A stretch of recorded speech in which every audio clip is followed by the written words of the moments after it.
recording. Hi. Hello. Bonjour. Aloha. Hola. I have no idea how to actually start this. I'm I'll say the name. I'll introduce myself first, get it out of the way. I am Jesse Redtail. I'm making this video specifically more for my fans on Amino, because for those who might not know, and considering this is going to be posted on YouTube, since Amino doesn't have its own video player, so you can't just post videos on Amino directly. For those who might not know who I am Jesse Redtail, author and writer for a fan fiction that I have posted now here. Anyone curious about where you can find this? Well, Amino. Due to reasons and not thinking about it, I haven't really managed to post these anywhere else so far.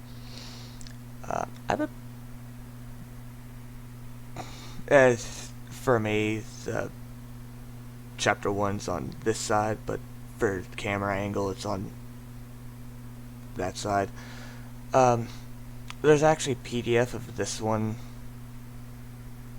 over here, but I'm now just rambling. Yeah, I am Jesse Redtail, the creator and writer and artist of Close Combat, a Pokemon fanfiction that is surprisingly a lot darker than what you'd expect from a fanfiction taking place in the Pokemon universe. And now my thing's freezing up on me. I've been dealing with computer issues this entire time, and not even really shit crashing, it's just nothing will open. I spent 10 minutes waiting for my video folder to open to see if the test recordings, to see if audio was even working. It's doing it now, it's actually turning on and showing me the files in it, but I waited 5 minutes for it to actually go oh, I'm supposed to be working now. There's a reason I don't really make videos or stream anymore, or when I started working on Close Combat Chapter 3, I just completely went, you know what, I'm not going to make an animated OP for this. Even though I want to. I have 2 songs, and I'm debating which one I want to do. The issue is, the way my computer is right now, I can't do shit. I might try editing this later, and I know it's going to take me 30 minutes for me to even get the thing running. I'm exaggerating, but not really. Even right now, I started trying to get all this shit set at 2. It's 2:49 right now for me right now. That's how long it took me just to get to this point. Some of it was indecision. I don't know why. I've made videos before, I've streamed. I don't know why, trying to make this, I've suddenly gotten camera shy. And I'm not even sure if this is working, because occasionally, just then, the thing freezes up on me. You might notice the camera bobbing. I have no control over that. If I don't have a fan pointed at my laptop will fucking overheat, because I got nothing to really cool it off. And the AC doesn't work at this fucking apartment, so, my laptop will explode if I don't have an airflow flow directly on it. So the reason the screen is bobbing is because the wind is literally blowing on it, so. Me rambling like this, whatever, wasn't actually the point of this. I'm making this video for, in a sense, one really major reason. And I've been meaning to make this after I finished that. I was going to make it at the end of that, and never got around to it. Later, I ended up completing Chapter 3, which I don't have a cover for here. I only realized like yesterday that I don't have a cover for chapter 3 specifically. But I was going to make this video at the end of chapter 3 and never got around to it because life keeps fucking happening to me. And in short, very short, not really giving this credit to what this video is going to be. The short version of what this video is intended to be is a message. For Amino. Not just the fans who've been reading this story since I started a good year and a half ago, going on 2.5 years ago. I can't even fully remember when I started. I just know I started it a long time ago.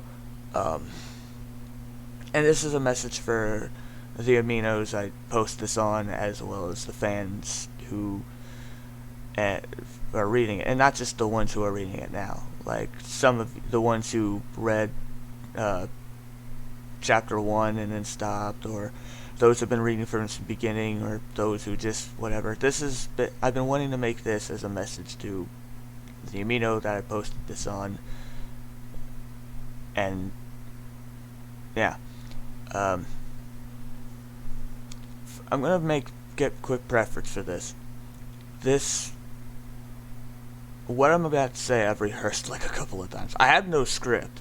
I've just in my head rehearsed it a few times, which is more or less why this intro has been kind of convoluted.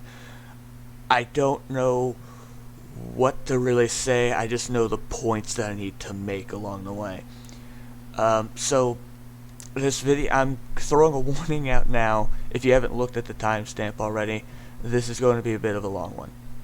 I don't even really know how long this is going to take. I'm going to try to not make this super long, but if you don't got time to watch this right now, pause and hold later. I need to look up a thingy.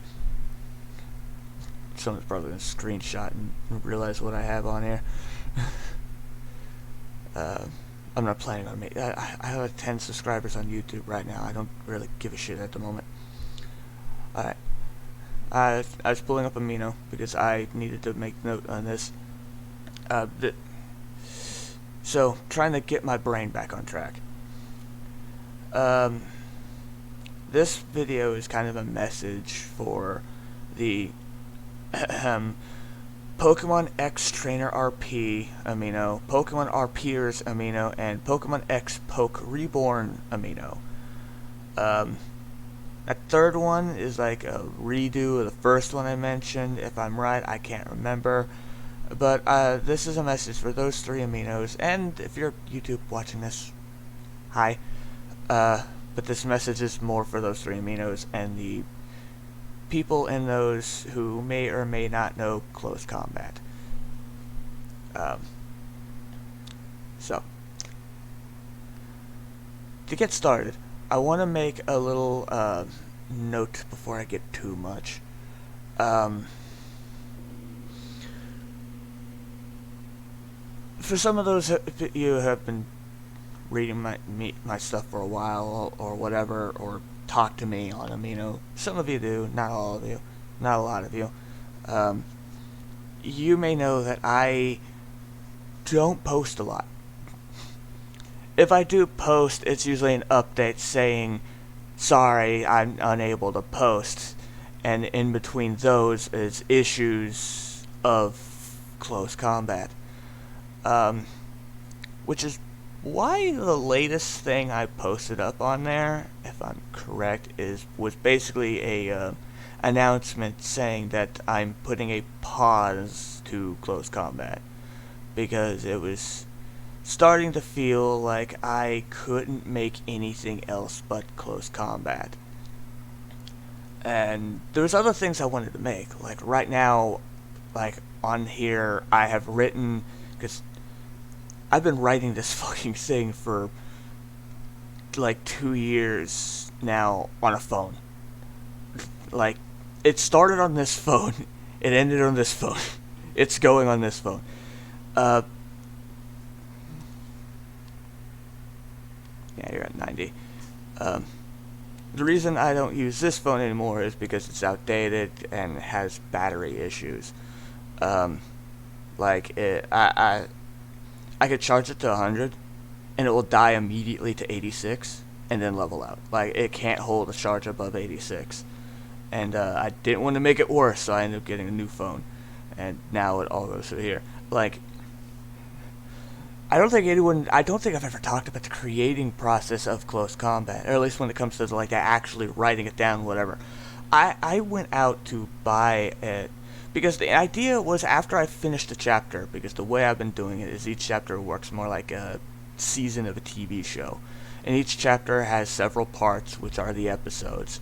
It should be the other way around, where chapter is part and part is chapter, but due to the shenanigans that happened on chapter 1, it got mixed up and I just haven't changed it.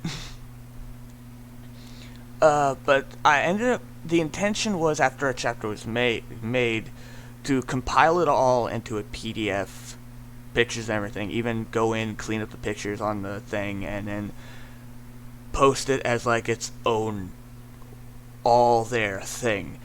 The issue is most apps on a phone, especially the default ones, don't save the file in a thing I can easily transfer to a computer. So I ended up going out and straight up just finding a app that literally writes text files, .txt files.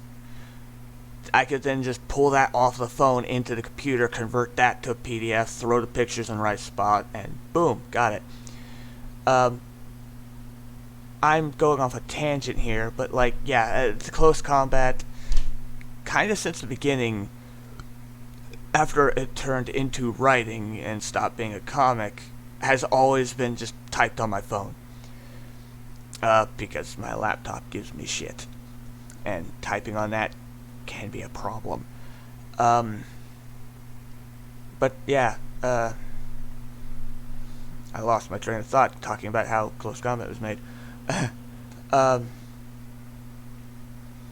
yeah, I made an announcement saying that I was putting a pause on it because I wanted to make other stories, but I felt like I couldn't because I just had to make Close Combat. And on my phone now, I have the first No, you have inappropriate things on your lock screen. I can't have you just turn on. On this, I have a first chapter for a completely another story that I really want to do called The Masks We Wear, and slight issue, I can't post it on Amino. Or at least not the ones that I post these two stories on, because it's not Pokemon related. And on the Amino, I have to be, like, on topic. So I'm trying to figure out where the hell I'm going to post it. I really want to, though. I'm really actually hyped for this new story.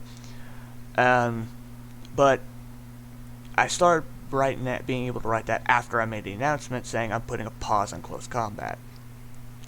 Because it was definitely at a point where I was in this mental space where if I don't make stuff for Close Combat, the fuck am I doing? Like, and I had all these other things I was like wanting to make that I never got around to or tried and then dropped because I went back to, why are you doing that? You're known for Close Combat, do Close Combat. And I love Close Combat. This story is my baby. And yet it started getting to a point where I hated working on it. Because it felt like I couldn't work on anything else. And so I put a pause on it so I could literally work on anything else. For those who've been following me for a while, I know I have 10 subscribers, but again, this is not a YouTube thing. I'm posting this on YouTube because I can't post it on Amino. You're welcome to stay, but does anyone fucking remember that one chapter I put up of a story called Cry for a Hero? I had an entire thing planned, an entire arc for an entire thing. Like, I had a whole story I wanted to do with that. And chapter 1 was the only thing I was ever seen.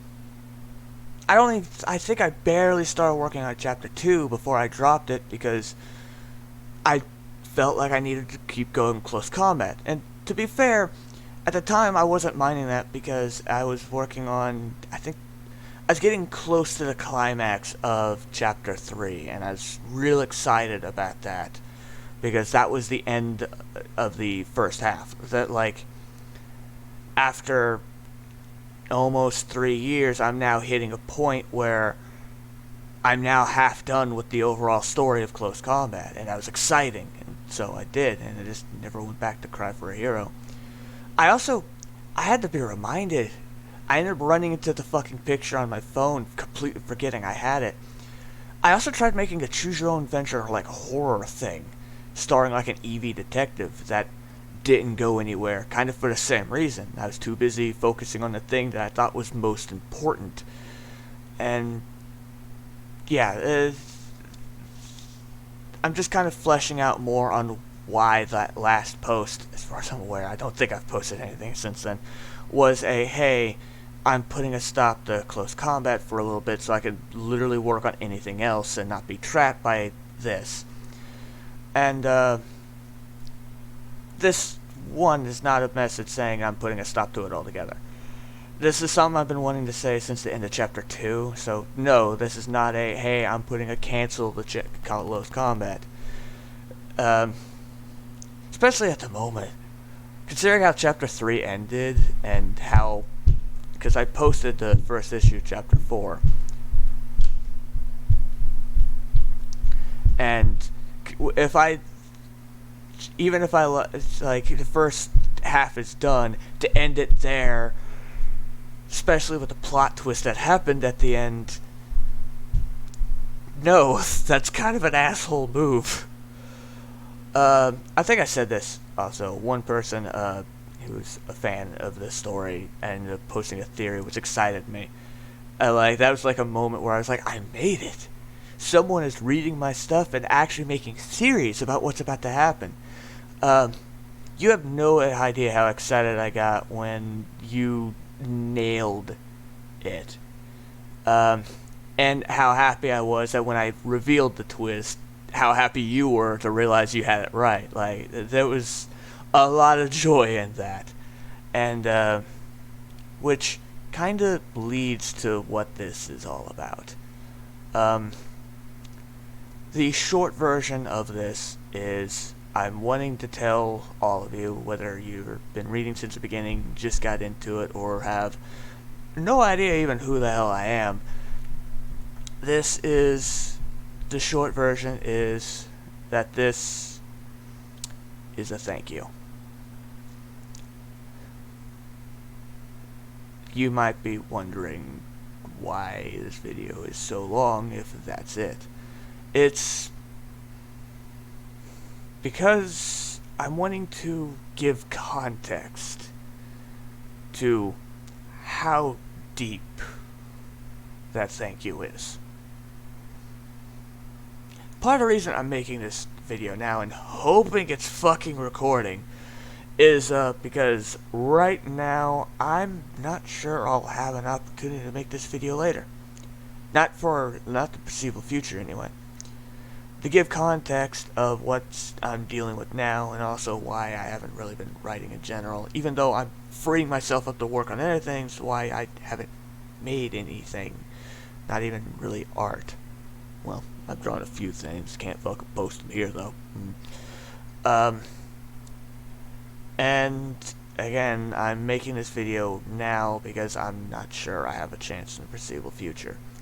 As of right now, at the end of September, I'm either going to be in Oregon or North California, I'm not sure which, or I'm going to be homeless. There's also the whole thing of a couple of days ago, I was told I'm not meeting store policy and running the risk of losing my job.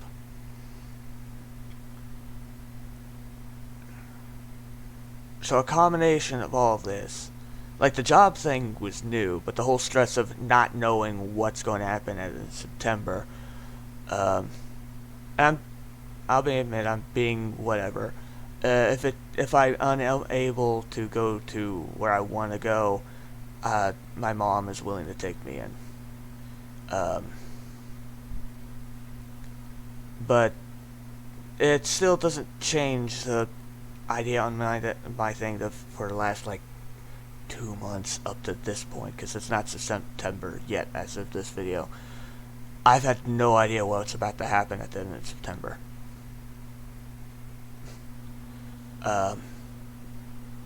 At one point we thought we were going to do it the whole move in September, but just everyone here needs to get the hell out of here. No one is here at the moment, which is why I'm making this. I didn't want fucking interruptions to make this video. And we thought we were going to do September. Thought that wasn't going to work, so we pushed it off to restart the lease to go to another 6 months to give us more time. And then apparently shit fell through, and some of us are able to leave at the end of September, which comes to a different issue because some of us can't, or at least not ready when we thought we were. It's a whole thing I'm not going to get into, but that's what I've been kind of dealing with lately, and why I haven't really been making anything. I have no idea what's going to happen at this September. The only thing I can confirm is I won't be here. That's it. I'm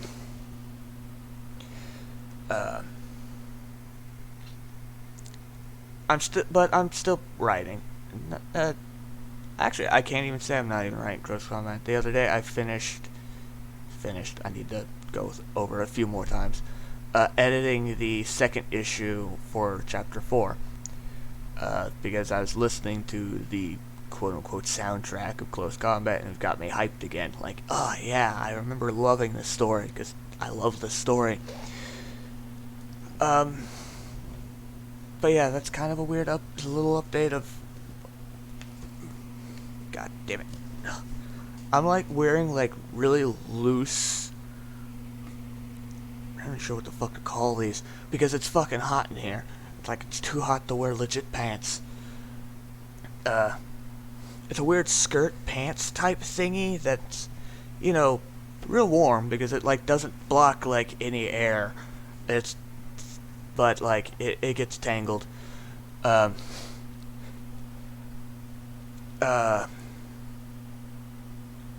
yeah, because of all that, I'm wanting to make this video now, because even if I do successfully make the move, I still might not be able to make the video for a little bit. So, which is why we're here. And to say thank you, and to give context of how deep that thank you is. What this is going to be a slight story of also what I'm about to tell you is the story that birthed Close Combat. The reason I started writing this in the first place. The things I was dealing with after I started writing it, like the whole thing of me trying to do it as a comic, spending a year to write it, and then running into the whole fact of, I've been doing this for a year, and I'm not even halfway through the shortest chapter in the entire story. I'm not going to get into all that stuff, because that could be its video of its own. But this is a story of how Close Combat was conceived, how it was made in the first place. If I got my years right, in 2015, I moved up to Montana to move in with my boyfriend of 2 years at the time, long distance relationship. And I moved up with him in Montana. Not going to go into details with that. But after 6 months, a little bit of my fault, a little bit of his fault, a lot of his parents' fault, it ended, long story short, the relationship ended up falling apart. And I don't think it was intentional. I know it wasn't intentional, But at the end of it all, on February 2016, I want to say, I was taking a Greyhound bus back to Tulsa, Oklahoma on Valentine's Day. I, at the time, was heartbroken. I mean, we've been talking for 2 years, and here I was being kicked out. Um, and so, yeah, I was heartbroken. I'm much better now. Whatever, I've moved on. Uh, Not saying that I'm seeing anyone now. No, I've just moved on. I'm not in a position to be in the dating game. I sleep on the couch. I ride a bike to work. I'm not even really going to be in this state anymore in a little bit anyway. So, eh. Um, Also, this place just kind of sucks, and I could say that I was raised here. um, but I was feeling down and alone and sad. And before I left, I just wanted to talk to someone. I didn't care what about. I just didn't want to feel so alone. And I ultimately ended up downloading an app called Amino. Um, didn't think much of it. I was just kind of browsing it when I ended up finding, I can pick the one because I'm still on it. It's kind of dead now, but, I've been sticking with it for a reason. I ended up finding the Pokemon X Trainers RP Amino. Again, it's pretty dead now. I think like me and one other person ever post shit on it. Actually, the Reborn one I mentioned earlier, I think is just that one redone. A lot of people moved from that one to that one. But I ended up finding that one. And for the 3-day bus ride back home to Tulsa, I was just talking on it. Never posted anything. I was just chatting with people. Chatting, talking, role-playing. And, it made the lonely bus ride home a lot more tolerable. I dare say I had fun. It was nice to have a distraction from the breakup and the long ride home. When I finally got back to Tulsa, I was greeted with open arms with my mom and stepdad at the time. They took me to I don't remember, I think it was Walmart, to buy some things because they weren't expecting me to come back, and if I was, not this short notice. And so they were kind of helping me buy things so I could get the couch ready to lay on or whatever. But when I finally got home, I started just kind of thinking that the time I was just kind of role-playing, talking with people on the Amino, kind of made me feel better. Made me, in a way, forget how lonely I felt. Like I was kind of happy again, honestly. And kind of, the fuck are you beeping at? I'm gonna have to check that later. And so, kind of a subconscious thank you of, hey, thank you for making me feel better on a low point that I was dealing with. And so, as a kind of thank you, I drew a Sunday newspaper-esque style comic. Just a little comic that was kind of a thank you, and it was kind of the misadventures of a Lot Bunny, because that's what I was role-playing as at the time. And what she did during those 3 days, the people she met, yada yada, and I made a little comic about that. And boy, did you guys fucking love that comic. I never posted, because I was on a bus, I couldn't draw, and so the profile picture I had was also just the stock image of a Lot Bunny. Like, if you Google image search Lot Bunny, it's the first fucking thing you see. I might need to double check that, but like it was just that, and then suddenly I post this comic, which was a little bit entertaining, a little bit funny, and you loved the fucking art. Like, you guys loved how good it looked, and like immediately for like a week and a half, people were like praising the art and wanting another, and it supercharged me. Like, you guys, like, not only was I now feeling much better after the bus ride, I now had, like, a purpose in life. Like, you guys loved it and were like, we want a part two. And I was like, yeah, let's give them part two. And, I started thinking about a part two. And the thing that hesitated me on making that is I didn't know what it was going to be about. Am I going to keep doing the Sunday newspaper thing and just do like a situational comedy? Am I going to make it do like the first one and make it based on the role plays and adventures I was having over there? Like, what am I going to do?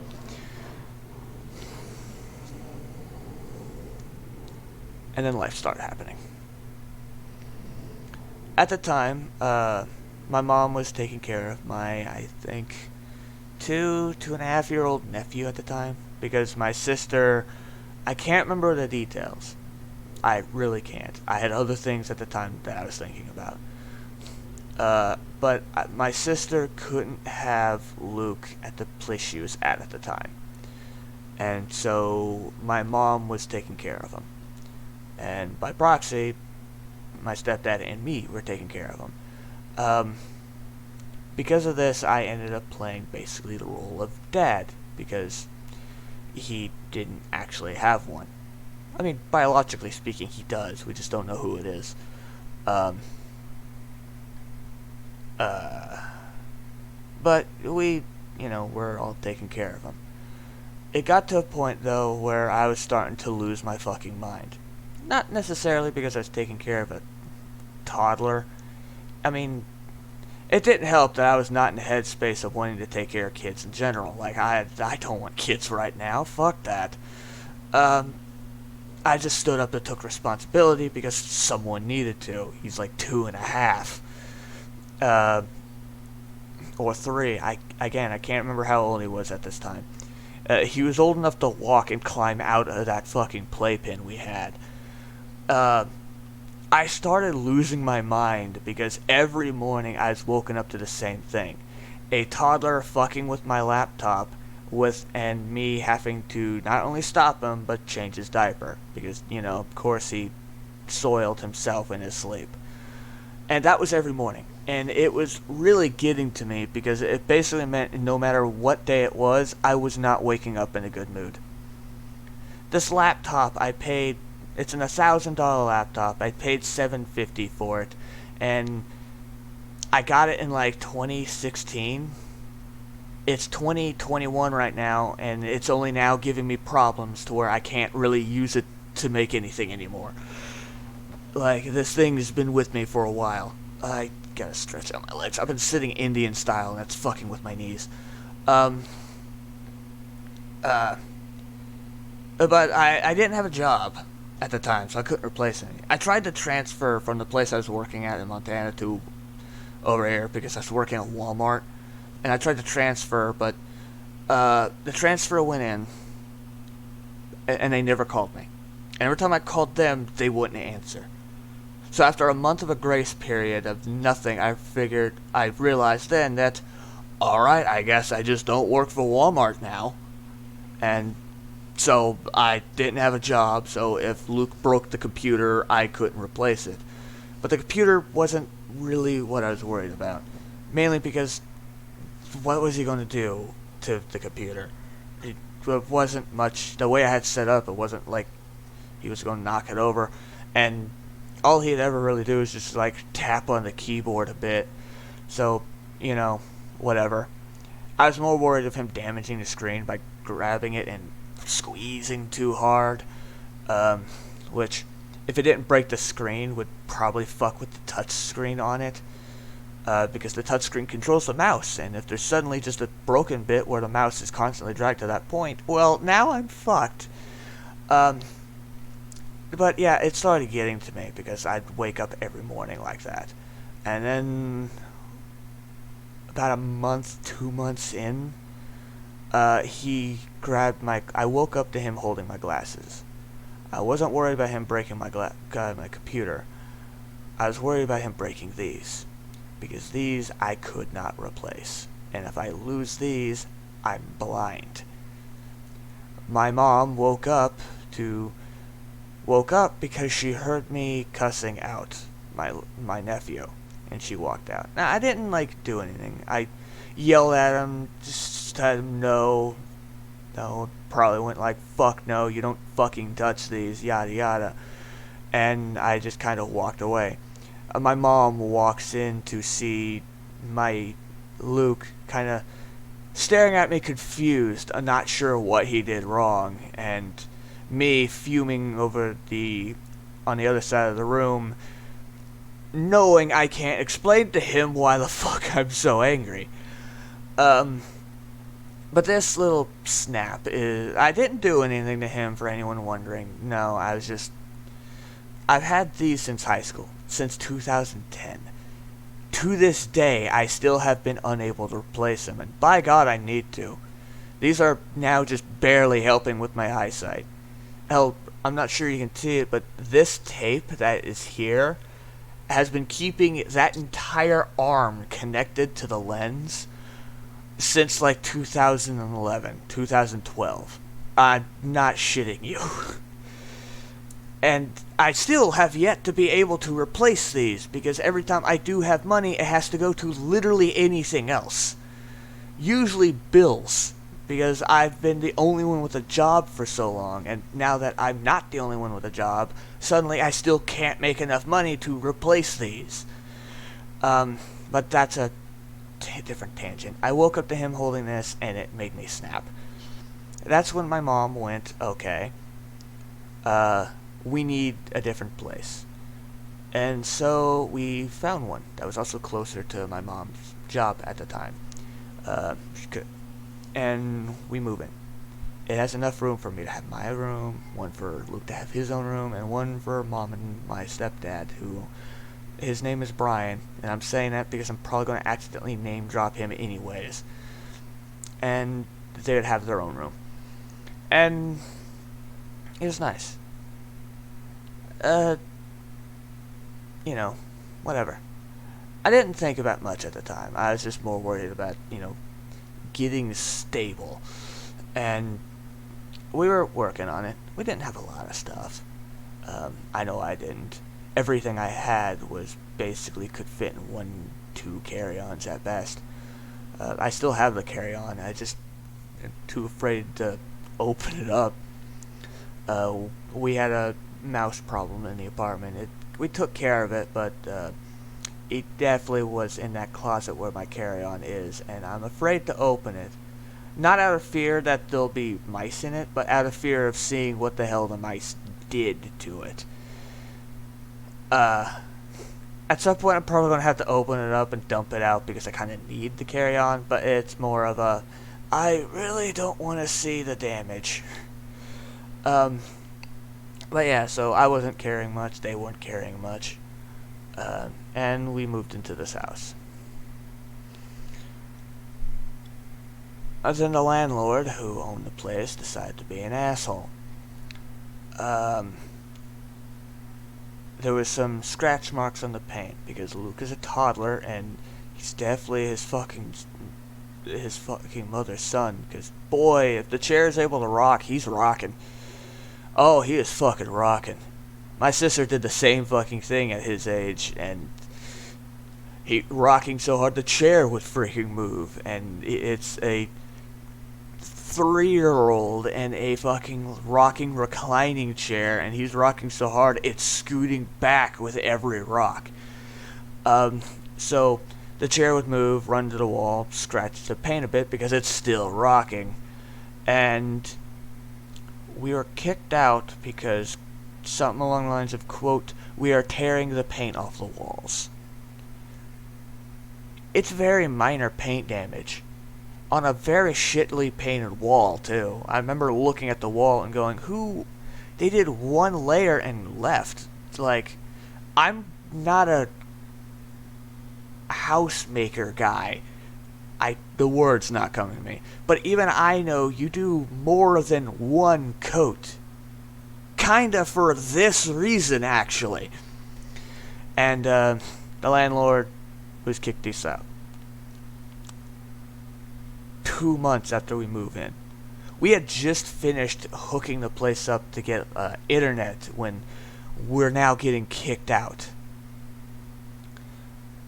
So we're all like, well, shit. All the money we had for a move went to this one. We don't have the money to move a fucking again. What do we do? And then, with some luck, everything on this, by the way, everything that has been going on has been since that move started going downhill to this place. We thought the worst of it was probably this immediately. My mind's starting to think of shit that's happening later. This was the start with us. Us being kicked out at this point is the start of a downward spiral that just never ended. We get kicked out, and with a little luck, we found a place immediately. Across the street, in fact. This place is where we'd live for the rest of fucking hell. Like, for the rest of the year and then some. Because I don't think I left that until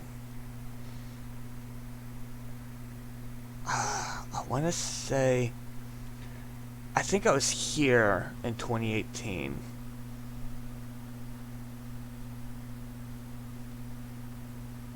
So it might have been 2016 when this saw him. I can't remember the years too much. But for the rest, after that we got moved into this place, which I affectionately called the construction site.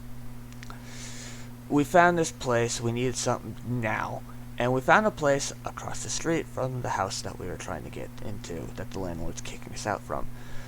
And it was being renovated. The main bathroom and a bit of the hallway into that room was being remodeled. Like, the main bathroom had no floor, and the water also had to be turned off, because if you turn it on, the pipes in the bathroom would just start spewing water because there's no faucets. The place was being remodeled. But we needed a place. Like, now. And so my mom started talking to him, and we ended up getting a bit of a deal. The rent, I think it was a rent to own, so after we'd rent it, and every payment went to basically paying it off. For those that don't know what that is. And basically we'd be renting to own the place, and the rent would be real cheap. Caveat, we take over the renovations. You know, the landlord stops sending people and funds to repair it themselves, and we take over. That was the caveat. Low rent, but we take over the construction. And not really having any other choice, and not actually thinking too much about it. We just got free reign to finish the job and make that at least that bathroom whatever the fuck we felt like. We were actually kind of hyped for it. Yeah, we get to basically half build our own house. Sweet. So we do it. And we used to move into the construction site. Easiest move I've ever had. Like, we didn't even really have a truck. We got a dolly, and it was like, alright, heavy shit, move across the street, and that was it. Like, it was the easiest move I've ever had. But from there, things started going, like I said earlier, as getting kicked out of the house was the start of a downward spiral that just never ended. We get into the house, we're all fine. The power's still on, his gas, and my sister, while still unable to take Luke, still sending us money to help with the baby needs. And we're even able to keep Luke. We gave Luke like the biggest room because we knew we couldn't let him roam around the house. The floor was straight up missing in part of the house. Like, we couldn't just let him roam. But we would hop in his room, play around a bit, let him come outside, We knew we knew not to just keep him cramped up in the room. That's, no. So, we played with him, let him outside, all that. We just couldn't let him freely roam around the house because half the house was missing. And then it started really happening. My mom ended up getting thrown under a bus at her nursing job. She did what the correct thing, and she did what she was supposed to do. Someone else didn't, and then a third person wanting to save their own ass threw mom under the bus. And ended up going into a big court case shit too. One that my mom actually spent a month in jail for, which that actually was it's funny its own thing. But that's a completely different thing. At this point, my mom just gets thrown under the bus and loses her job. Suddenly, we're living in a construction site with a 3-year-old child, and the only person making really any good money suddenly loses their job. I was trying to find a job before this, but nothing was hiring. I had no transport, and the only places that I could get into at that place was either not hiring or it wouldn't work. And Tulsa, there's a chain of convenience stores, real big down here, called Quick Trip. It's a real nice place. But the way they do it is, if you hire on, you're not working for that store. You're working for that, district. So the issue with, I could have gotten for Quick Trip, but the issue was I didn't have transportation. And today I might be working at the one near my house, but tomorrow or next week, I might be sent to one that's downtown. I don't know, nor can I do that. Again, no transportation. Brian had a bit of a job, but it was commission-based and kind of under the table. He did a job at trimming trees, and I'm kind of devaluing this here, but his job was the equivalent of the neighbor kid knocking on your door with a lawnmower going, "Hey, I'll mow your lawn for $20. Brian was just doing it saying, "Hey, I'll trim your tree for $100. That was kind of the thing. And half the money went to replacing the fucking chainsaw blades because they kept fucking snapping. I don't know what Brian was doing, but he went through chainsaw blades like fucking crazy. But yeah, we're now in a construction site with a 3-year-old child, and only one of us may be making money. It got to a point where we couldn't pay rent. I don't know who you are, but I thank you. The landlord was actually very understanding of our situation, and instead of just kicking us out, they just moved the rent to the next one. And then the next one, and then the next one, and then the next one. We would have probably been on the street a long time before if it wasn't for that landlord letting us at least try to get back on our feet. And for that, I thank you. You're one of the few good ones. But the only bill we could pay was electric, and that was on behalf of my sister. Because my mom was like, we cannot lose electricity. Because we lose electricity, because my mom refused to keep Luke in a house where there was no power. And so the only bill we had paid was electric, and that was through my sister, the only one she could afford to add to what she was already paying with herself. And we just went on our way, going, okay, just keep going. And we tried. During all this, I lose phone service. I have no job, and now we're out of money, so I lose the ability to use my phone for anything more than what offline apps are already on it. Usually the dice roller, because role-playing my head. And just do a little bit of D&D in my head because I at least know the rule set enough to play on my own. Um, I played a lot of Fallout New Vegas during this time, mainly because this was also the time I realized what New Vegas was for me, and it was my escape game. Like, I remember at some of the most stressful points in my life, I turned to New Vegas as my escape, because being in a post-apocalyptic wasteland was preferable to what I was dealing with currently. And I played a lot of New Vegas. It's a great game. It really is. It's real fun. Old and janky, but real fun. But I played a lot of New Vegas at the time to escape. And that spiral keeps going down. One day, Brian falls out of a tree, and he breaks his arm. Suddenly, the only source of income we had, gone. We are now living in a construction site with a 3-year-old child and no way to make money. The only thing we got is Brian would sell the logs that he would, when he'd chop down trees, he would keep some of the logs for himself and sell them to people with chimneys. That's it. That's all we got now. And the only luck would have it is now we're starting to get into fall, so it's starting to get a bit colder, which means people are starting to actually use their chimneys. So we're able to sell some of them, but it's not enough. It's not enough. I remember this time as one giant blur, with just some key moments sprinkled in it.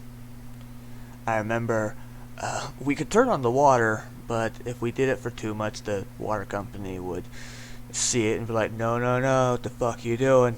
You're not paying for that. And we'd usually turn it on because we'd have to use the bathroom.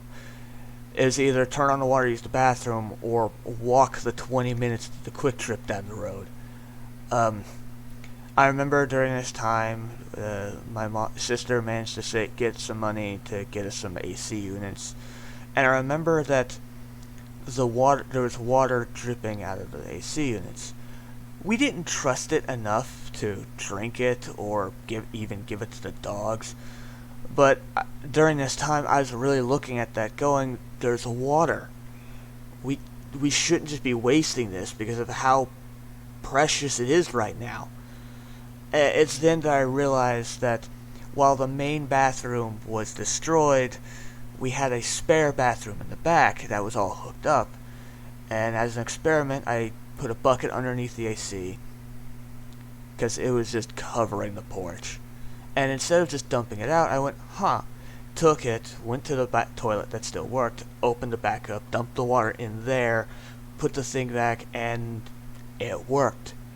And I remember during this time felt like we celebrated that day. That's how everything was at that time. We celebrated the fact that we discovered we could use the water from the AC to use the bathroom. Like, that's where we were at this point. I remember a few times we spent so much time outside, just playing with Luke, just so much time outside, and it kept spiraling down.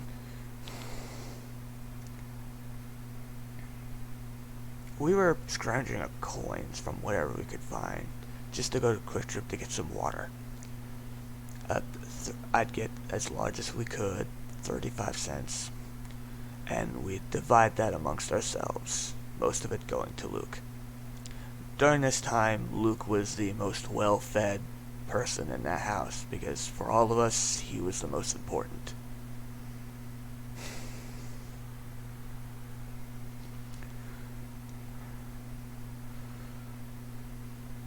I know, at some point, I can definitely remember. I can't remember the notion. I remember, though, we were outside. We we were playing with Luke. I remember him running in the grass, smiling. All of us were. But having an epiphany in my head. Why this is what made me think of it, I don't know, but it's what did it.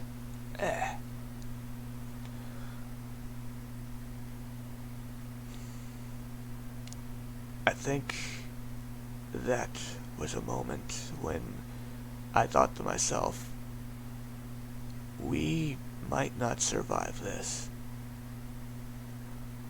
We barely can get food. We barely can get water. And Luke and the dogs were the most well fed. At that point, I started, I never got suicidal. No, I'm not saying that. But I am saying that at that time period, that if he did come, if death did show up, I would have just asked to not take Luke. And it honestly felt like we were getting to that point.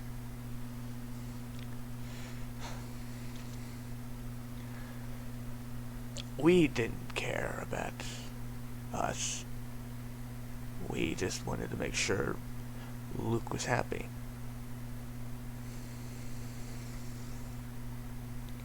That Luke would survive. That was my mindset, at least.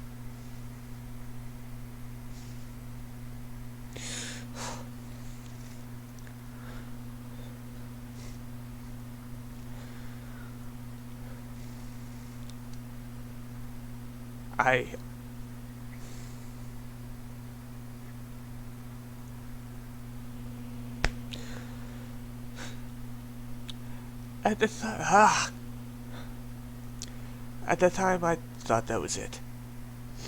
That this was it. I don't know.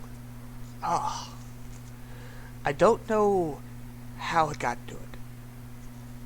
But at the rock bottom of all this, I basically accepted that this was going to be my fate. I spent the days, the weeks, doing one of two things. Playing with Luke, playing New Vegas, occasionally walking to Quick Trip to get water with whatever change we were able to make that day. My sister would send money for like food or whatever we could, but she couldn't afford to take care of two families. I say two families. I don't remember what she was doing. I just remember the situation that she couldn't have Luke in it at the time. But she couldn't afford what she was dealing with, and us too. So, even though she'd send money, we'd have to stretch it as far as we could. Honestly, that might be the only reason we made it out. It might not have been as bad as I remember it being, but I remember it being terrible. I don't know how it got to this. And I'm skipping some things that happened during all this. I don't remember how it happened, but at some point, I don't remember how, I managed to reconnect with my high school friends. Up to this point, I had not been able to connect with anyone. It was just this entire ordeal since we moved to that house, before the first house, before we got to the construction site. Everything that had happened to that point, I lost communication with everyone else. It was me, my mom, Brian, and Luke. That was it.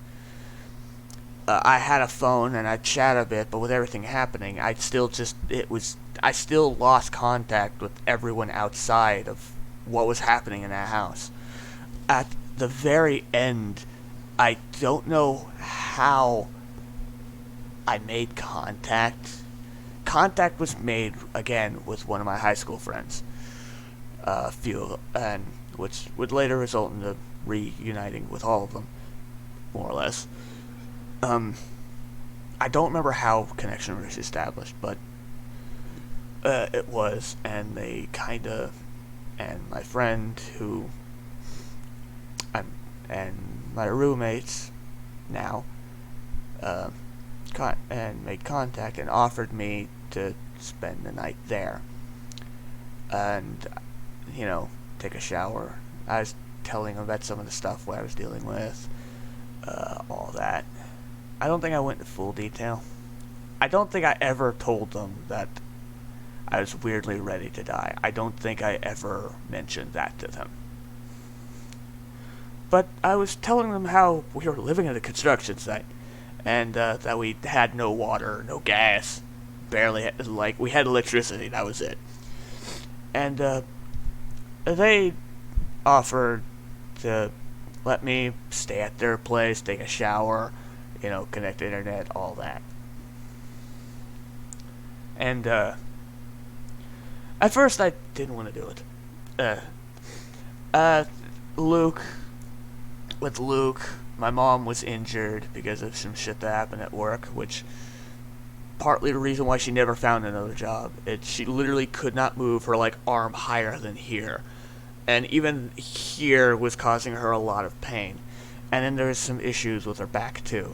She was too actually injured to do anything, and because of this, that also meant that I was the one doing a lot of the playing with Luke because I could keep up. And I didn't want to spend the night because I knew Mom and Brian was probably going to need help with Luke. But I just thought about it, and it's a shower would be nice. And some of the mods I have in New Vegas, I kind of want to edit to see if there's any new mods I'm interested in. So, after thinking about it, decided, and a little bit of encouragement, my mom actually encouraged me to go ahead and go to their apartment. And after some thinking, I went, fine. I packed up my laptop, packed up a few things. I think I brought my phone too, I can't remember. And put it on my laptop bag and started walking. They were 40 minutes away from the house on foot, and I was willing to make it to it. What else did I have to lose at that point, right? I'm only now thinking about just how bad that neighborhood is. And here was this kid. I'm 20. I was 20 something. Here's this guy walking alone down the road with a laptop bag. Nothing ever happened, but I didn't care. I get to the apartment and I connect to the internet. I don't think I showered. I might have, I don't know.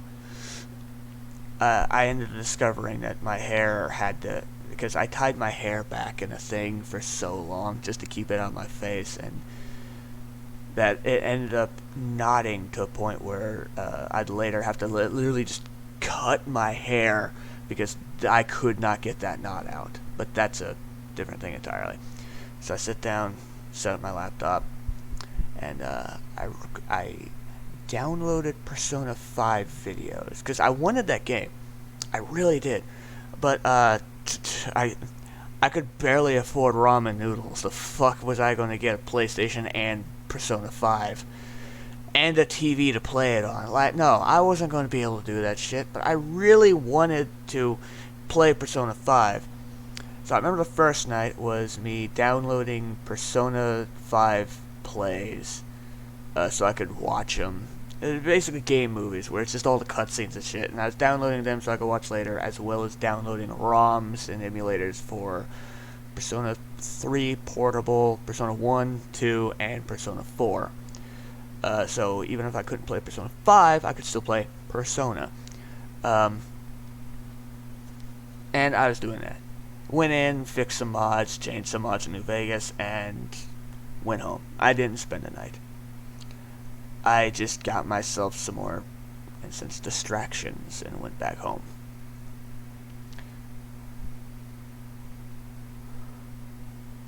I can't remember if it's the second day, or the day after, or even if it's the same week. But it ended up being a routine, where almost every night I'd go to my friend's house with my laptop and, in a sense, get some distractions. Like, Mom and Brian even, like, made requests a few times, like, hey, you think you could get this movie or this show or something? And I'd be like, I could try, but I can't guarantee anything. And I'd go to my friend's place and get more distractions. This one day, though, I don't know why, I bring my phone. And I'm just... That's actually from the previous cry I had. And, I bring my phone. And I'm like, whatever. I'm going to turn it on, connect to the internet, let the notifications just start running, and then swipe them away. Just whatever. And I set up my laptop, put my phone, put it on vibrate so it doesn't annoy anyone, and I start doing what I usually do. I look over at my phone, and I see some notifications from Amino. At the point, I was in more than one Amino, but I think the only one I was in that I did these in was, at the time, the Pokemon X Trainer RP. And, I saw some notifications. I quickly run it, and it was just some follow notifications. It's honestly not that big a deal. The way Amino does things is if you're new, it gives you two prompts. One to follow a bunch of people, usually admins and stuff, and then the next prompt to like the first latest posts or whatever. The first introduction is basically having you interact with things. So seeing some follow notifications, not that big, not that rare. As long as you make a post or two, you'll get them. But as I was waiting for my video to download, because Persona 5 game movie things are fucking huge. Anyone who knows shit about Persona 5 would probably be like, yeah, no shit. I didn't know. And I was enjoying it. A 3-hour-long distraction? Hell yeah. But as I was waiting for it to download, I looked at that and saw just the notifications for follows and went, it's been a while. I'll open it. I'm not expecting anything. It's been like a year and some change since I've last did anything on this. No one's remembered me. I'm just gonna open it up, look at it, see what's changed, and I don't know, close. That will be that. I don't have time to re-establish myself there. I barely had myself established in the first place. But I can go in, move the notifications, move on.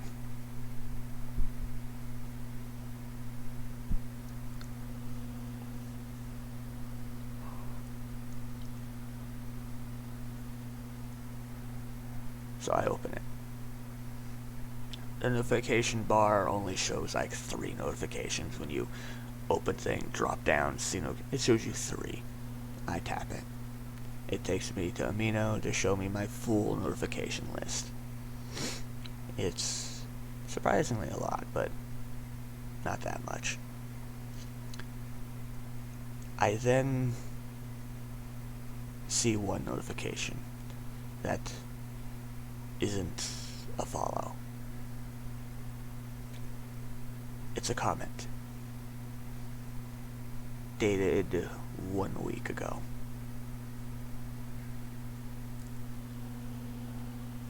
Curious. Not sure what this could be about. I click it. It's a comment on that comic I made going on a year and a half ago. And the comment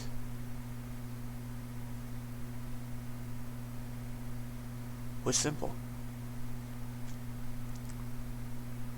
When can we see a part 2?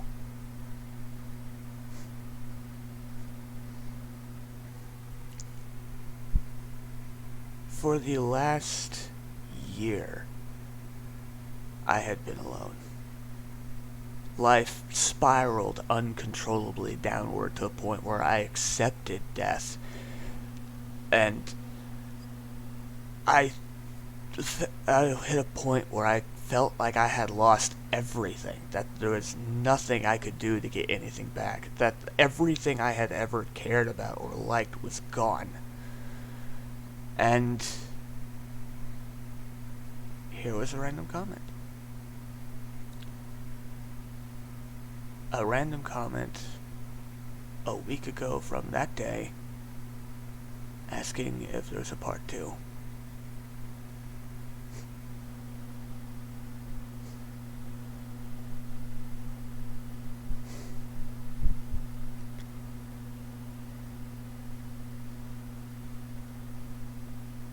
A year of nothing. A year of no word, no chat, no posts, no nothing. And yet, here I was. Someone still asking for part 2. I hadn't been forgotten yet.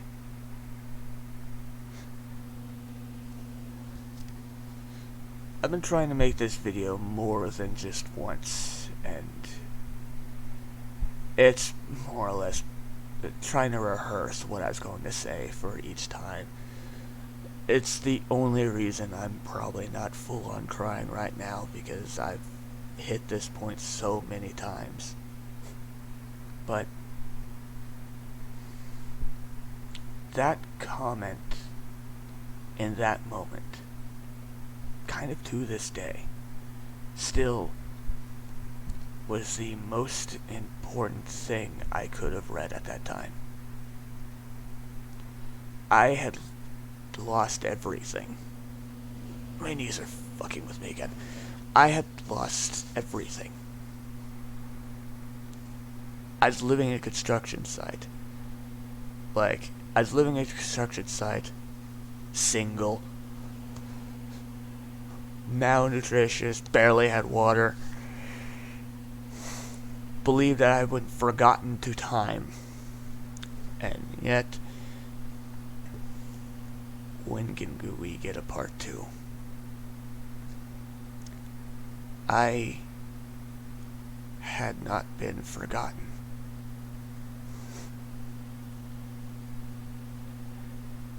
To this day, I have not gone back. I have not gone back to that, I have not gone back to that post to see when that was actually posted. Because I have no idea, because part of me now doubts whether or not that was actually a week ago from that day. I don't remember. But I have never gone back to see, because I never wanted to see the truth. I'm better now. If I discovered it, I don't think I would really change anything at this point, but for a long time, I never wanted to go back to see if that was actually when I thought it was, because of how important that comment was to me. I hadn't been forgotten. Not everything was gone yet. It gave me hope back. In a time where I was fully accepted that I was going to die soon, and that the only thing I could do was just make sure Luke survived. In a time where I fully accepted what was going to happen to me, I suddenly had hope again. I suddenly felt like there's a reason for me to keep going, more than just to keep Luke alive. There was a reason for me to do things. There's a reason for me to keep going. There's a reason to not have to accept things.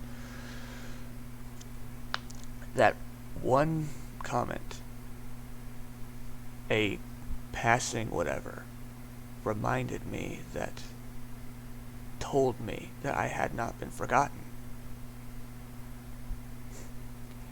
It gave me hope back. It gave me my life back.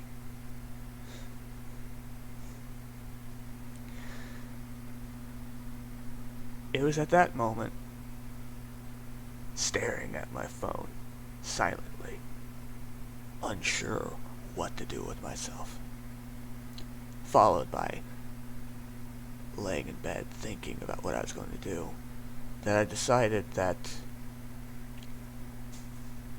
I was going to do just that. That I was going to give you a part 2, and I was going to make it the best part 2 that I could ever make.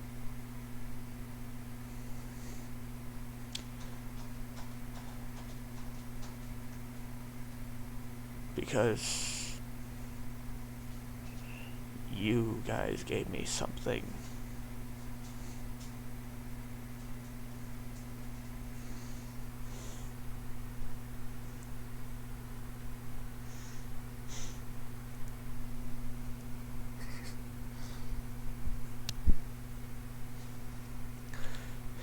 you guys gave me my life back.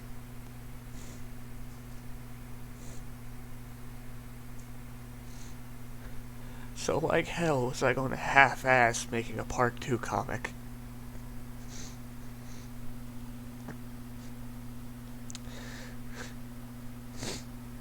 The first draft of it was a mess.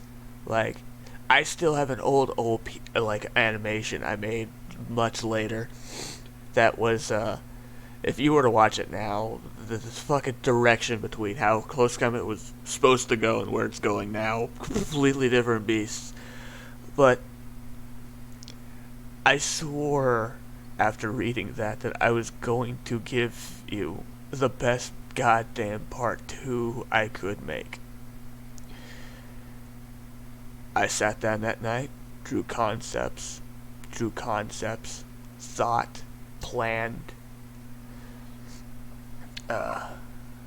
and thought about what am I going to do? What am I going to give you? Some time passes and the spiral finally hits the end. I don't blame Brian for what he did.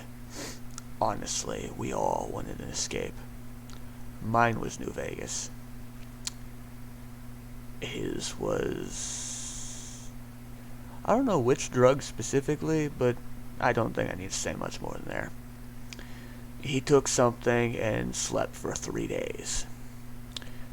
My mom, being a nurse, knows exactly what happened and was pissed. We barely had money as it was, and he just spent it on that, not contributing anything to help us get out of the situation when he's the only one who could get us out of the situation. Again, I don't blame him. I didn't do the drug route, but I was right there with you. I wanted out. Everything sucked. I wanted out too. But this ended up being the final straw. My mom,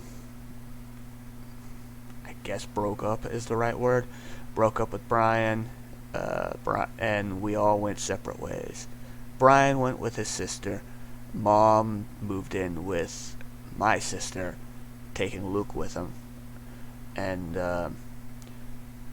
another friend I reunited with at the time invited me to stay at their place. And so I did. And that's when I started really working on Close Combat. Anytime I wasn't trying to find a job, because that was part of the stipulation, I needed to find a job so I could actually pay rent, and I wanted to pay rent. I didn't want to just be squatting here, mainly because I didn't want to really piss off his mom. His mom is crazy, and so but now that I was in a house with functioning power, internet, food, uh, all that, I started, if I wasn't trying to find a job, I was planning on what I was doing with close combat. And also trying to, and in between that, I started also watching some TV shows. Uh, that's actually when I started getting into JoJo's Bizarre Adventure, which would end up being a huge inspiration for close combat, and also the final nail in the coffin that ended up making me post it. Um, I think I was making some whatever at the beginning when it was still a comic, but uh, JoJo's Bizarre Adventure is the thing that put the final nail in it, because I remember at some point writing Close Combat, thinking of all the plot points I was going to do, and going, no, this is too weird. This no one is going to read a story where a Lucario, a fighting type Pokemon, uses a katana. No one's going to read a story where a Gardevoir ends up being a serial killer. No one's going to read a story where the main character is a lot bunny and isn't like your stereotypical lot bunny. No one's going to care about this. Look at all the weird shit that happens in the story. No one's going to enjoy this. Then I turn to JoJo's Bizarre Adventure, see why it's called Bizarre, and go, if Araki, I think that's his name, can get away with this shit and be one of the biggest goddamn like manga and anime out at this moment, anime at least, and pull this strange as fuck shit off, yeah, I don't think I need to worry about this at all. And that was ended up being the final nail in the coffin. JoJo's Bizarre Adventure not just being inspiration for how I'd write certain fight scenes or whatever, but also just that philosophy of who cares? Like, JoJo's Bizarre Adventure is weird and people still love that. So why can't I have a fighting type Pokemon who uses a sword? Why can't I have a Gardevoir that's stereotypically hell, not even stereotypically, straight up stated to be a sympathetic and empathetic Pokemon, and turn him into a serial killer? Why not have the main character be a lot bunny who knows close combat, the namesake of the fucking story? To be fair, the close combat thing came after I started watching JoJo's Bizarre Adventure. I saw Jotaro vs. Kakyoin, and the first beatdown where Star Platinum's holding Hierophant Green by the neck and the other hand is just beating the shit out of him. That is actually what prompted me to give Laura the move Close Combat, and also gave it the namesake. Originally there's going to be kind of a, not major, but a plot line to discuss why she knew Close Combat, because Sword and Shield hadn't come out at the time, and lot bunnies could not learn Close Combat, which, in context of this story, Sword and Shield is not a thing, so that's still an oddity. But as I continued writing the story, I started realizing that's not necessary. I don't need to go into that, especially on the count that I've already basically established that Lucario knows 7 moves, 3 of which to switch out bending if he's using his hand or a sword, and the serial killer Gardevoir made up his own move specifically just to kill people. So you know what? Laura knowing Close Combat's not really that odd in this in this story. So you know what? I just kind of threw that plot out. But yeah,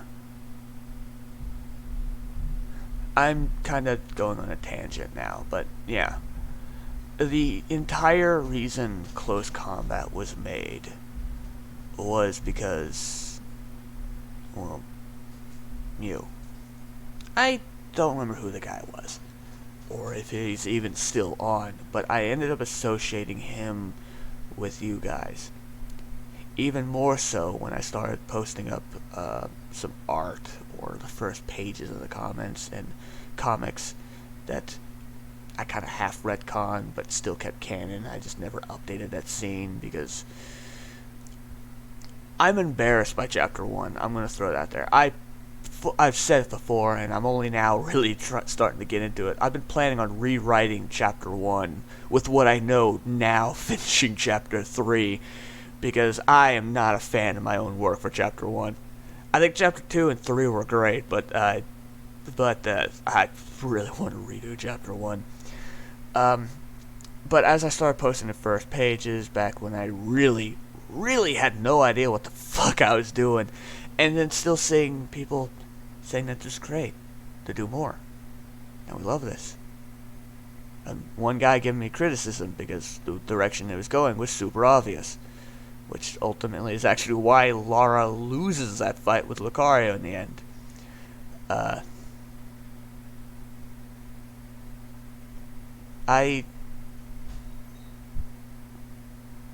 The comments kept me going.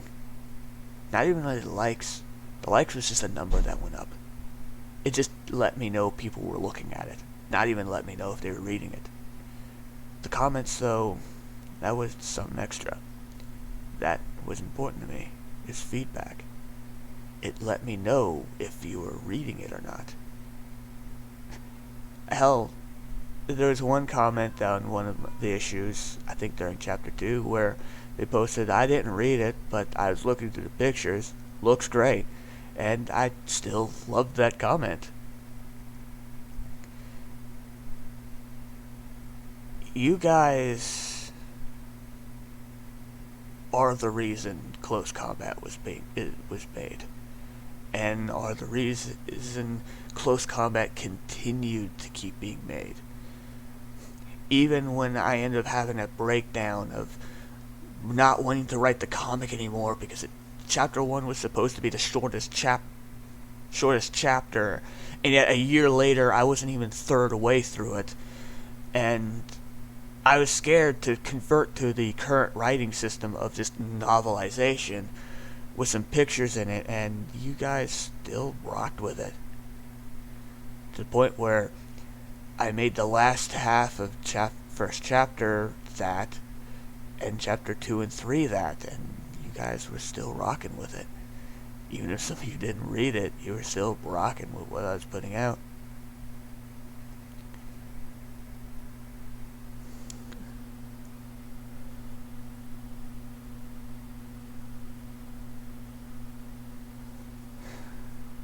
I'm trying to think of what else to say, because there's another thing I want to note. I'm just trying to figure out how I want to say it. You guys are what made me want to do Close Combat. Even before I even knew what Close Combat was, before I even had a concept for it, you guys are why I made it. You guys are why I continued it. You guys are why I even put a pause to it, because I want to keep it going, but keep it with quality. Even though I'm fully aware there's a few issues that I went, oh fuck, rush, and did no editing. I can't remember which one it was. I'm pretty sure it was a Chapter 2, where I made the entire thing in, like, pictures and all in, like, 4 hours, and, it was, This was back when I gave myself a deadline. But yeah. And Close Combat to me is important because it's...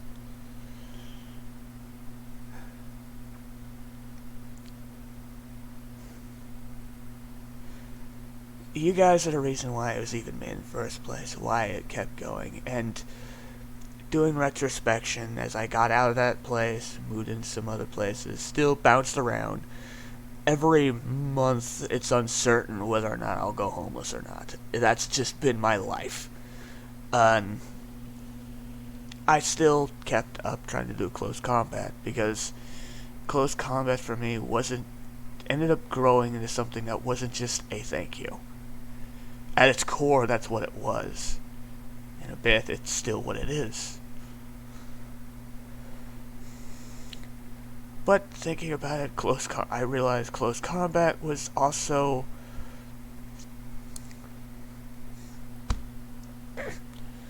a story I needed. Like, it was also a story I needed to tell myself.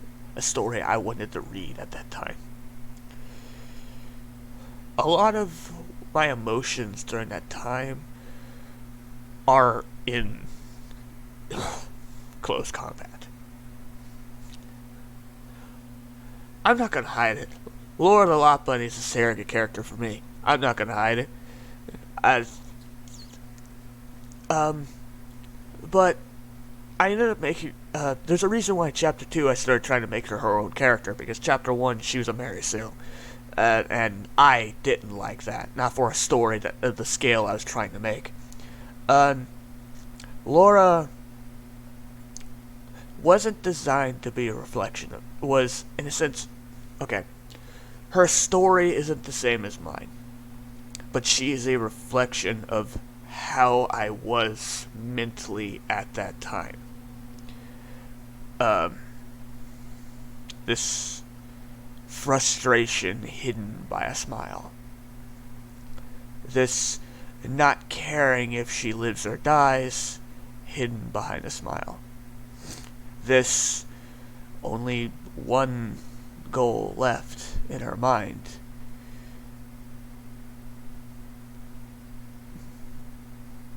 These were things I was thinking about, emotions I was feeling when I first conceived close combat at the time.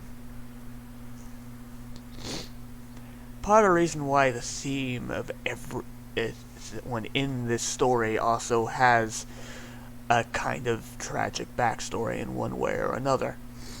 It's because of my emotions during this story. Yeah, this story was a tale I needed to hear.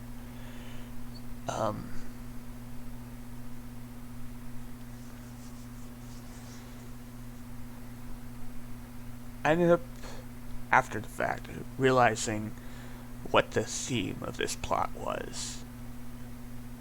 And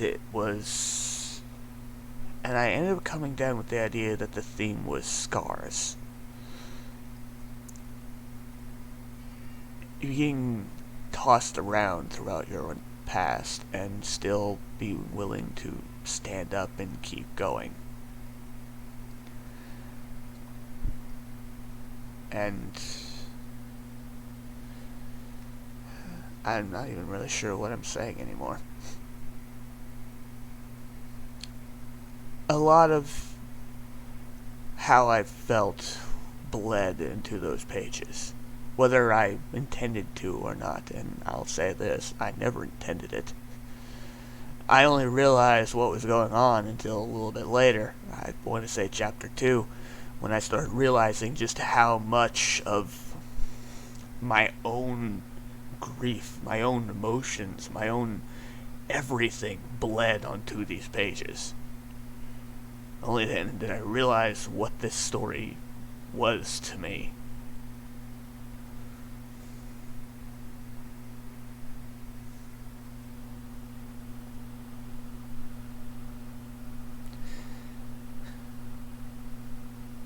Every one of your comments means something to me, even if it's a little bit of criticism.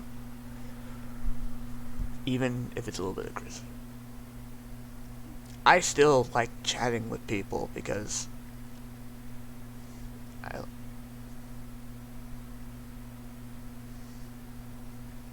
close combat is my baby. It's also my thank you to you, the ones who've reignited my flame to help me keep kicking.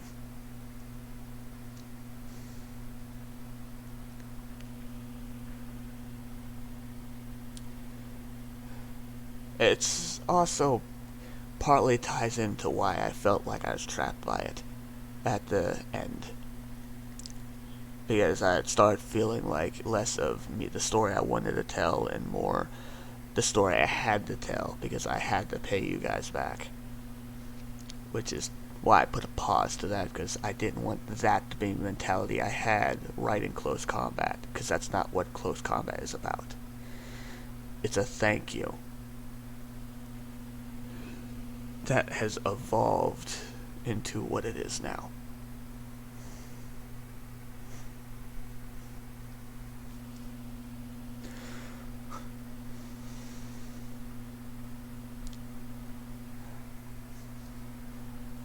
I'm not really sure what else to say.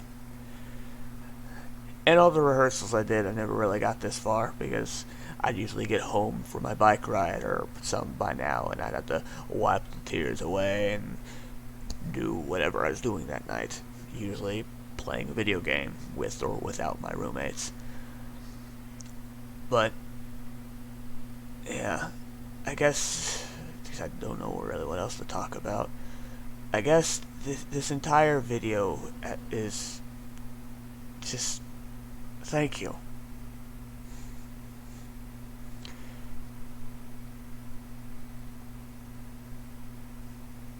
I wouldn't be a writer, or aspiring writer at least, if it wasn't for you. I would have never attempted to sit down and actually tell or write a story if it wasn't for you guys.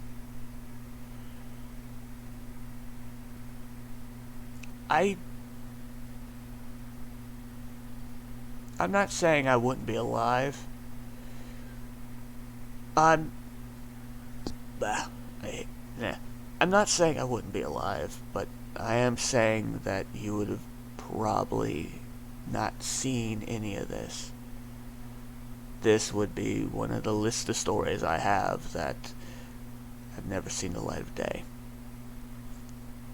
Without you guys reigniting my passion, my will to live, I wouldn't be here. I wouldn't be making this hour and going on 40-minute video to explain why I made Close Combat and why it is the biggest thing that I've ever tried to do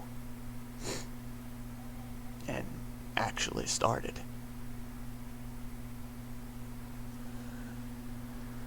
Again,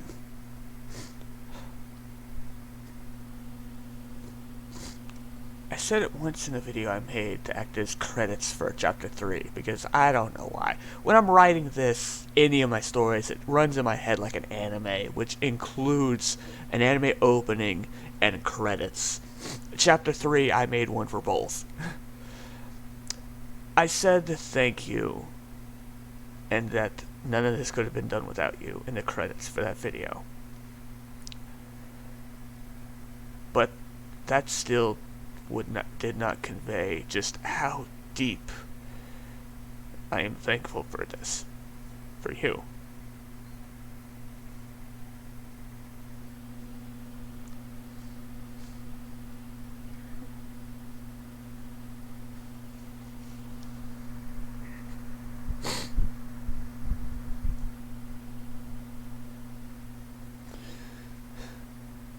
Thank you for everything. Without you, none of this would be possible. I don't post a lot because of things I'm dealing with at where I am right now, but I still am thinking about what I'm going to give you, what I'm writing, what I'm planning on doing. I'm slowly trying to get back into writing Close Combat again. I finished editing for the second issue of Chapter 4, and now currently writing the issue for part 3 for issue 4. Like, I'm getting back into wanting to make Close Combat again. Now that I've broken the mentality of it being the only thing I'm allowed to make. Uh, I got and just thank you.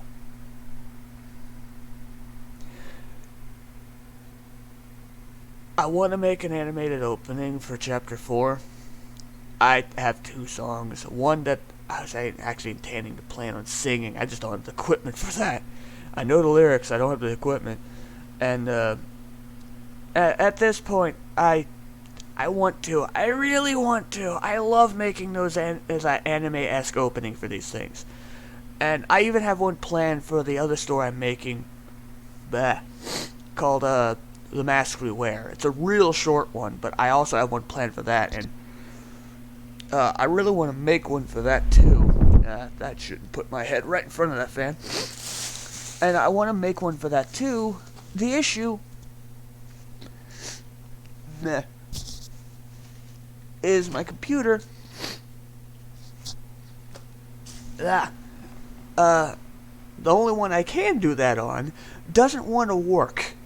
Like, it took me like an hour to get this set up, and it's just OBS camera tube images that I found. They're not even images I was looking for. I don't know where they went. But just this setup with the weird black here because I actually cannot fit my camera in the full ratio, and these two, so I put these two here like, let's not make it just be black.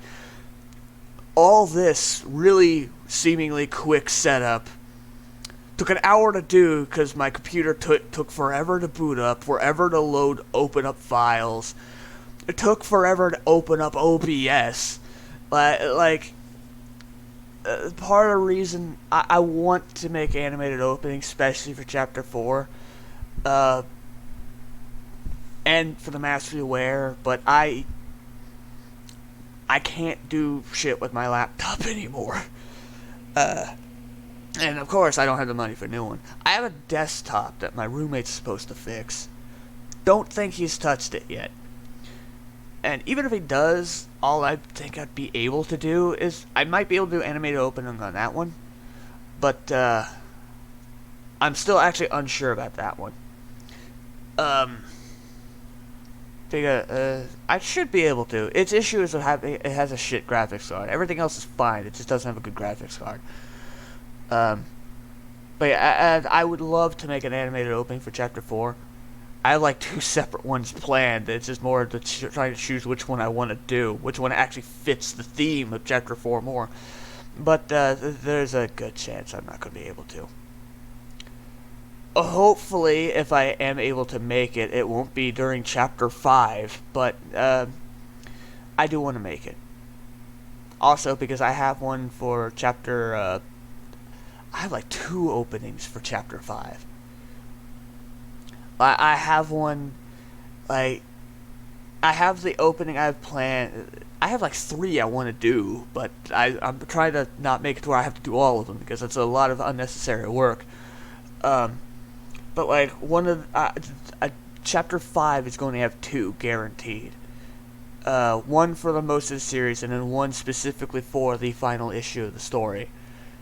And I have actually something planned big for that issue. That thing overall is going to be like a giant music video with 2 music videos in it. Like, I try on these anime openings, try cutting it down so it's not the whole song. That last one, it's going to be the whole song, so the opening for that's going to be like 7 minutes. I know, I'm fucking insane. And then there's the actual fight scene that happens within that issue, which is going to be like 4 minutes. And I even have plans for that one. I'm going to be trying to make 3D models to make animating that easier, because, good lord, I already know how that fight scene is going to go off, and holy shit, I'm not sure I can do that too with my just hands. The animated opening that's 7 minutes, I know I could do, but it's just, can you tell I'm passionate about this? Can you tell that I actually do love writing this and what I'm doing in general? I'm really my biggest thing with the other story, The Mask We Wear, that I've not talked about at all, is I have no idea where I'm going to put it. Because it's not Pokemon theme, I can't post on the Aminos I usually post. And because I'm basically going with a more rated R kind of thing to give myself less restraint, because that's also another thing keeping me from going full hand with close combat. It's because I have to remember Amino is kind of rated E for everyone, if you will, so I have to make sure that even if I do dark stuff, I can't be like full on whatever. And I'm trying to also, and the mask we wear is definitely not going to be rated E. It's maybe it just really isn't. Uh, Hell, the first chapter, the ending of the first chapter alone is rated R. Like, no, I can't post. Even if I could post, even if it was Pokemon, therefore on topic, I still can't post with the mask we wear on Amino. Um, but I'm still making it because it's like Close Combat. It's a story I really want to do. Close Combat was out of a thank you, and because it's a story I want to tell from an emotional place. And The Mask We Wear is a story I want to tell because I just really want to tell. I love the setting for it. It's Mega Man Battle Network and Star Force meets Cyberpunk. That's the setting, and it's I did like a solo role play in that setting before and really loved it. It was a blast. And now I'm like, I want to make a story actually in this setting, and now I am, and I'm loving it. As of right now, I'm debating whether or not I try bringing back the Masks We Wear, not the Masks We Wear, the Cry for a Hero. Um, I hate to say it, but the Choose Your Own Adventure horror thing, I'm just going to drop. I keep forgetting it's a thing I did in any capacity, anyways. And there's a story I've been wanting to tell for a long time, long time, and it's just a matter of how the fuck am I going to tell it. And I don't know. I'm trying to think about all these things while also about what I'm going to write, what I can post, the stories I can tell, also while dealing with the fact that I have no idea whether I'm going to be homeless or not at the end of September. And again, none of this, I would not be doing any of this if it wasn't for you. And again, this is a really long-winded, going on 2-hour video of me just saying thank you. Not even sure if I'm going to end up editing this. Mainly because I'm not sure the thing will even turn on. It's probably going to take me 5 minutes to load up the web browser to even upload this to YouTube so I can share it with you guys. But, yeah. This...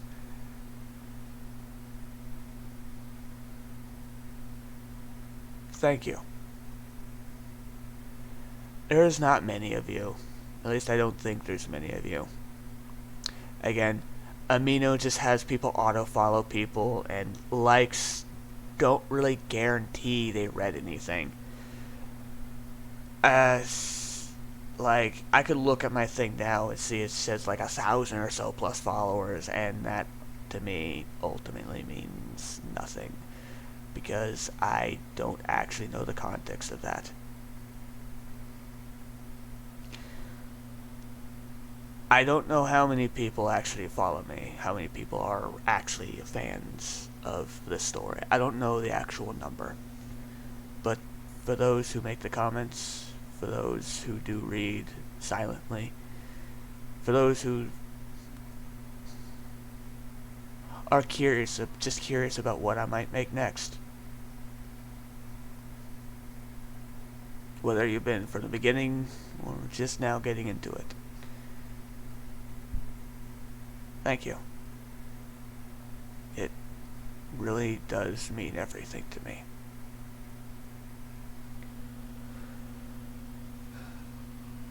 I suppose, to end this off, I'll say this. I've been sitting in like the same position this entire fucking time. Um, like I said, I'm planning to continue close combat. On the side, I'm going to actually do what I've been saying for like the last year and a half and actually rewrite this and put it into a PDF, do the same for Chapter 2 and Chapter 3 since they're done now, and basically release them all as first half of Close Combat. I'm going to start working on that because Chapter 4 is now the beginning of the second half, and the second half is where shit gets a little bit, well, I say a little bit crazy. I know what's going to happen. I mean, it's in here. I could spoil the whole fucking thing right here. I'm not gonna. But it's all here. I can do the whole thing. So I plan to basically make the first 3 chapters, books, whatever, into its own PDF thing that you can find. Still trying to figure out where to actually post things like this, because I've been doing Amino for so long. I'm like, where else can I post things? Completely forgetting I have a DeviantArt and Fur Affinity that I haven't touched in a very fucking long time. There's art on them.